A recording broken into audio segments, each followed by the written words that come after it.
Mesdames et messieurs, où que vous soyez, bienvenue à Rites et Traditions sur Africable, la chaîne du continent. L'insolite, l'inhabituel, le surnaturel et la mystique régissent la vie africaine. Très souvent, ces opinions traduisent une totale méconnaissance ou un mépris souverain du savoir-faire et du savoir-être d'Afrique. Rites et Traditions est une émission qui souhaite tirer des traditions africaines des choses très utiles pour le présent. Car pour l'occidental, ou disons plutôt pour l'homme moderne, tous les phénomènes non encore expliqués par la science tombent irrémédiablement dans le vaste domaine du hasard ou de la fatalité pour ceux qui sont encore croyants. Mais pour le noir d'Afrique, rien n'est dû au hasard. Tout a une explication. Il n'y a pas d'effet sans cause, encore moins de cause sans effet. Il n'est pas aisé de parler éducation dans un pays qui a tourné dos à son système d'éducation traditionnel.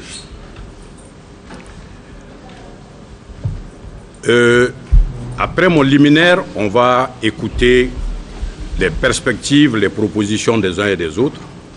Et ensuite, nous allons prendre quelques contributions et avoir des suggestions, des remarques. Puis, l'équipe du secrétariat va s'occuper de la synthèse. Et il paraît qu'un rafraîchissement nous sera offert après pour nous remercier de notre participation éclairée.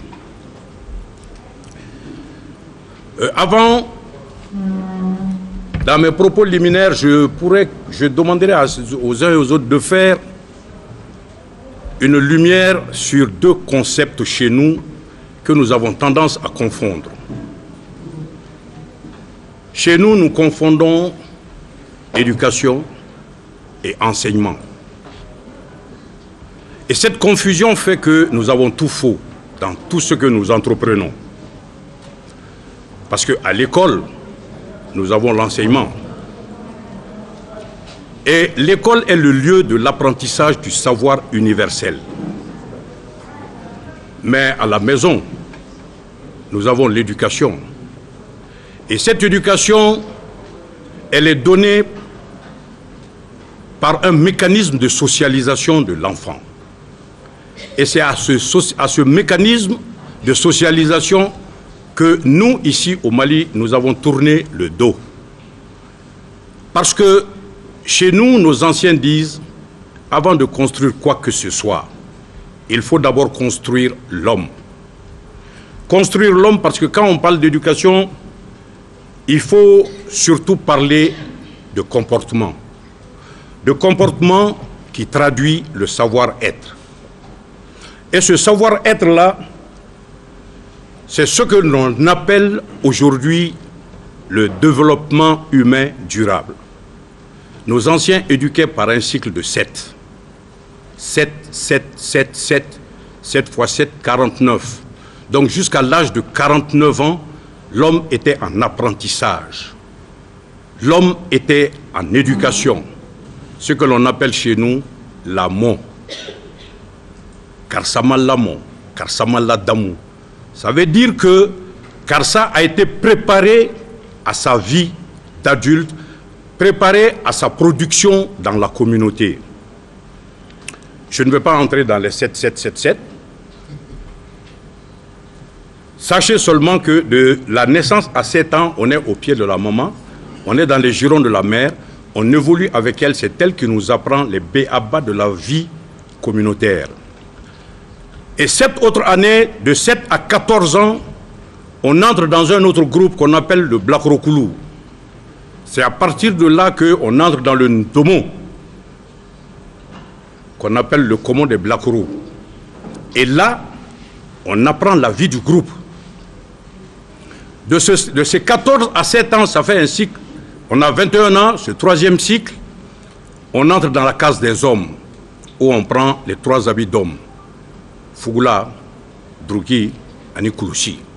En ce moment, on participe à la vie de la communauté. Et c'est là où on nous enseigne l'histoire, la géographie, les sciences naturelles, tout ce que l'homme doit apprendre, la médecine, les plantes, tout ce que l'homme doit connaître, doit savoir, cela était enseigné dans le Soloma Bureau qu'on appelle le Biré.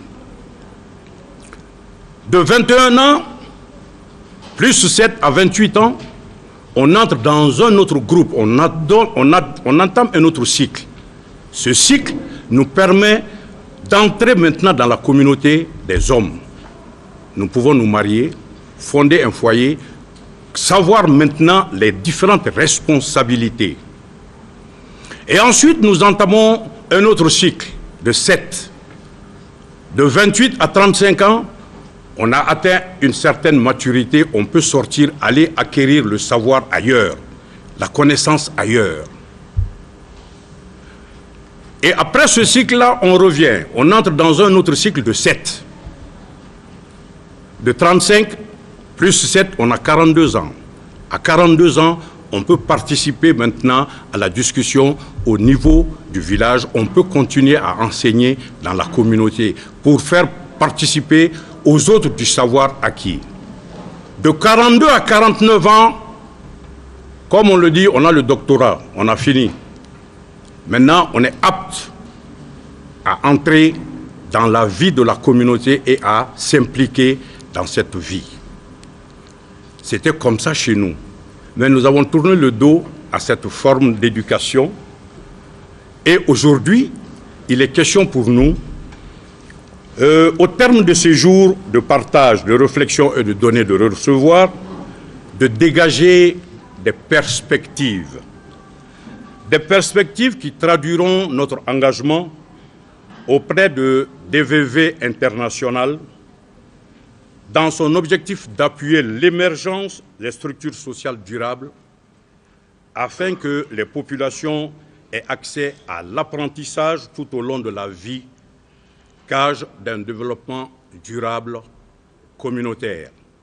Pour notre destin commun, mesdames et messieurs, il faut nous convaincre définitivement que plus rien ne serait comme avant et que l'avenir de l'État Mali passera forcément par le recouvrement de sa crédibilité, la refondation des organisations institutionnelles, la définition des nouvelles règles devant régir le vivre ensemble. Très complexe, cette tâche, ça puisse paraître très complexe cette tâche. Le challenge est énorme.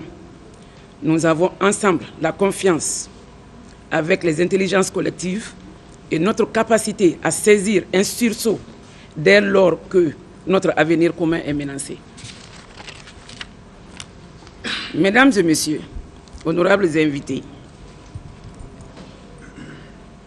les phares est un acteur de réhabilitation politique, repose sur une base sociale large ancrée dans la société civile.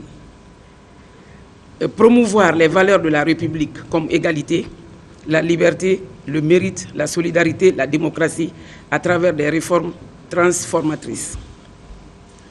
Dans le document de Mali Vision 2030, 7 axes ont été développés, sans pour autant faire allusion aux 7 chiffres de M. Magma, et traduits en engagements, et ces engagements sollicitent la contribution de tous les hommes, de toutes les femmes, de toutes les générations, et qui forment notre pays, toute la fonction sociale, du directeur de la société, des entreprises, et jusqu'à la vendeuse de l'air au bord de la route, pour qu'ensemble, nous puissions créer le Mali dont il fait bon vivre. De ces engagements, la formation professionnelle occupe une place de choix, parce que tout simplement, c'est un droit ouvert à toute personne entrée dans la vie active pour améliorer ses compétences et pour acquérir de nouvelles compétences. La priorité est de prendre des dispositions particulières pour mettre en place, avec l'ensemble des acteurs, prendre en compte les besoins de la formation professionnelle et en l'occurrence la formation professionnelle continue. Mesdames et messieurs, les programmes favorisant l'évolution professionnelle de chaque citoyen en progressant d'au moins d'un niveau de qualification au cours de sa vie est une priorité pour nous.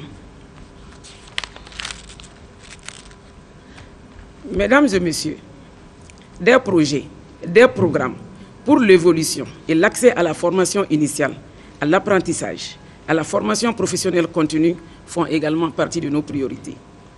La mise en place d'un cadre d'échange sur l'évolution, le suivi, l'évaluation de la formation professionnelle en font également partie.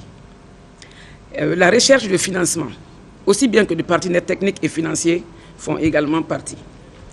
Je voudrais vous rappeler, et comme je le disais tantôt, ces priorités ne se fondera que sur les acquis des années de labeur dans le domaine pour profiter de l'expérience que nous avons déjà depuis des années. Et aussi, prendre compte des besoins du présent et avoir une projection pour l'avenir.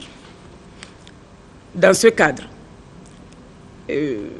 les acquis et recommandations de la présente activité, en l'occurrence la conférence-exposition, seront prises en compte.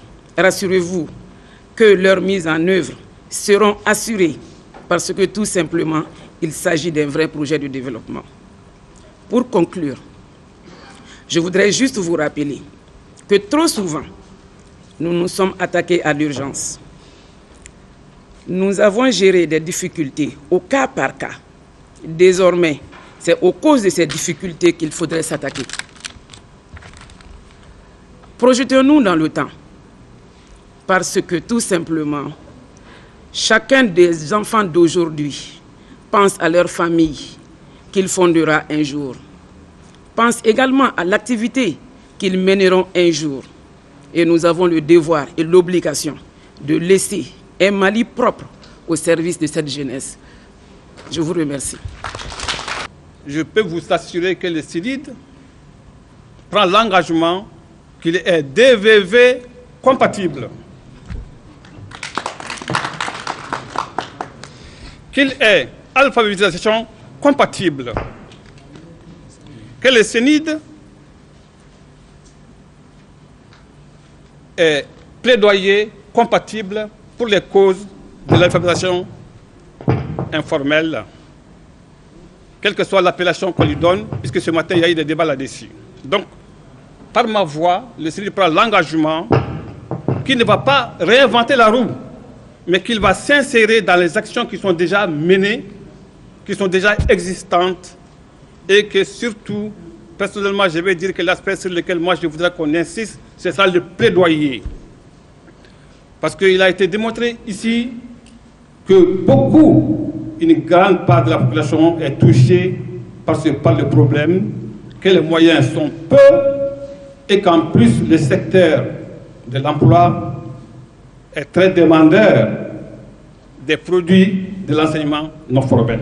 Donc on doit faire le plaidoyer et je peux vous donner la garantie que le CNID va s'impliquer à vos côtés dans votre programme, dans vos entreprises pour apporter tout ce qu'il peut faire.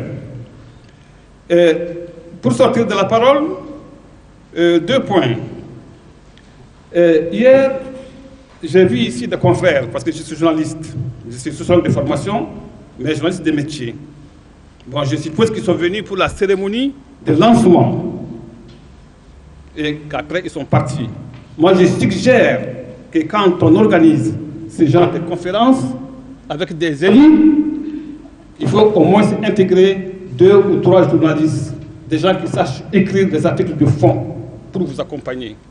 Ça, c'est une suggestion et j'espère recevoir par email la liste des participants et les résultats de cette conférence parce que c'est un trésor. Merci beaucoup. Nous avons comme l'impression, nous jeunes, que nous sommes en train de payer une dette dont nous ne savons pas quand est-ce que ça a été contracté. Donc, vraiment, je commence par ce que M. Tal a dit, par un plaidoyer. Nous, jeunes, nous n'avons pas de choix. Et nous sommes là, comme d'habitude ça se faisait, même si vraiment les choses ont changé. Donc, nous sommes là pour accompagner, nous sommes là vraiment pour se mettre à la disposition des décideurs, de nos parents. Mais nous sommes vraiment très, je vais dire, très touchés par ce qui est en train de se passer. Donc aujourd'hui, chacun se cherche et on ne se soucie pas de la jeunesse. La jeunesse est laissée à elle-même. Et chaque jour on crie, on dit que la jeunesse ne prend pas d'initiative. Et ceux-là qui ont pris des initiatives sont restés à eux et rien ne se fait vraiment concrètement. Donc l'engagement, c'est que nous jeunes, nous sommes là et nous pensons que la première des choses, comme il l'a dit Magman, c'est de faire des diagnostics sérieux. Parce que nous devons savoir où se trouve la plaie. Donc avant de trouver et de chercher la solution, on doit savoir les causes profondes de ce qui se passe par rapport à l'éducation formelle et non formelle. Et ensuite, nous nous engageons aussi à faire beaucoup, l'information et la communication. Parce que ça n'engage que moi. Moi, je pense que si Barack Obama a été élu président des États-Unis, parce qu'ils ont commencé à sensibiliser d'abord à travers le film Jack Bauer. Sinon, même si Barack Obama marchait dans un bunker, on allait l'assassiner. Donc, je vais dire que ici au Mali, il y a beaucoup de belles initiatives qui se prennent, mais la plupart du temps, c'est parachuté sur les gens. Donc, du fait qu'il y a beaucoup de gens qui sont réfractaires, surtout aux innovations. Moi, nos engagements se situent là-bas, donc nous sommes disponibles pour faire beaucoup de plaidoyer, beaucoup de sensibilisation, beaucoup d'informations par rapport à l'éducation. Voilà, donc je vais m'arrêter là. Je réponds aux mêmes objectifs que l'apprentissage communautaire. Pour un meilleur accès de la population à l'apprentissage communautaire, je pense que chacun doit s'impliquer massivement, jouer pleinement son rôle. On doit aussi inciter la population concernée à travers des informations et des sensibilisations pour que la population même ait conscience des avantages de l'apprentissage communautaire qui peut être un élément clé du développement. Nous savons tous que l'alphabétisation peut être un élément clé du développement.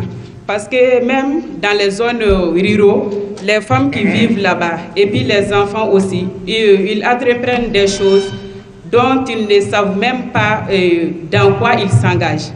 Maintenant, si on arrive à développer cela, les femmes peuvent avoir conscience dans la gestion et dans l'implication de ces femmes-là dans leurs projets. Merci beaucoup. Cette jeunesse-là qui se trouve être l'avenir du pays. Et on a organisé ce forum-là pour que personne ne puisse rester en route. J'ai dit, on parle de délinquance juvénile, mais j'ai dit c'est une irresponsabilité sénile. C'est nous, les adultes, qui avons démissionné. Parce que les jeunes n'ont plus de repères. Quand nous, on était gosses, on voulait ressembler à des gens. On voulait ressembler à ceci ou à un tel autre. Mais les jeunes n'ont pas de repères aujourd'hui. À qui veulent-ils ressembler? À qui doivent-ils ressembler? Et c'est cela, votre engagement doit être ça. Demandez à nous, adultes, d'être corrects. Demandez à nous, adultes, de nous engager dans votre formation, dans votre éducation. Parce que nous, on n'a pas de solution toute faite. Mais c'est pourquoi j'ai pensé à énumérer les différentes étapes de la socialisation de l'enfant. Ça, c'est une méthode que l'on avait chez nous, ici, qu'on a abandonnée. Bon, parce qu'on aime ceux qui viennent d'ailleurs. Nous, les ONG, nous connaissons bien ce pays-là. Parce que comme un proverbe malinqué le dit, quand tu attaches la cloche à la queue d'une hyène, elle la fera remuer sous plusieurs cieux. Cela veut dire quoi? Que ce soit les ONG du Mali ou de la Guinée, Nous avons été partout. Nous connaissons le pays jusqu'au fin fond. D'aller hameaux, en passant par les gros villages et les cités. Notre mission est d'appuyer l'État et les collectivités dans la mise en œuvre de leurs plans, de leurs actions, de leurs programmes. Et nous le ferons toujours parce que c'est la condition de notre existence. Je suis le président de la coordination régionale des ONG de CAI et au nom de toutes les ONG du Mali aujourd'hui, je prends la parole pour dire que nous nous engageons, mais engagement au conditionnel. Pourquoi? Puisque chacun a sa partition à jouer. Et si jamais, c'est comme la chaîne d'un vélo, quand un maillon se coupe, le vélo n'ira pas.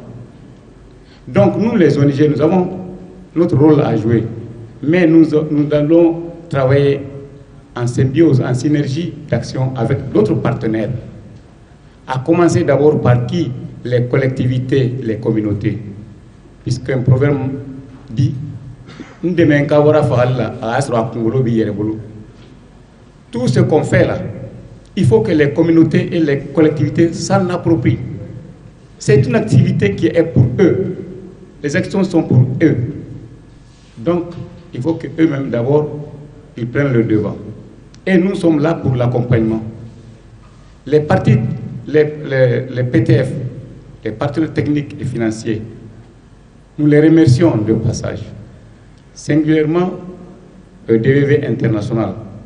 Je m'en vais dire ici que dans la région de Caille, et précisément dans 4 communes du cercle de Caille et Kenyeba, DVV a eu à travailler pendant 9 ans. Et au jour d'aujourd'hui, il y a eu beaucoup de néo-alphabètes, surtout au niveau des femmes. Des femmes ont été appuyées. Aujourd'hui, les femmes vendent du savon. Ces savons-là se vendent sur le marché. D'autres font la teinture. Certaines font même le petit commerce. Et une initiative à partager. Les bénéfices qu'elles génèrent, elles donnent un pourcentage pour appuyer les CGS. Parce qu'il y a beaucoup d'enfants qui sont à l'école, dont les parents sont démunis. Et ces femmes-là volent au secours de ces enfants, pour la scolarité des enfants, les frais de scolarité. Cela veut dire quoi? Les aides ne sont pas minimes, elles sont aussi importantes. Mais encore faut-il que les communautés s'engagent.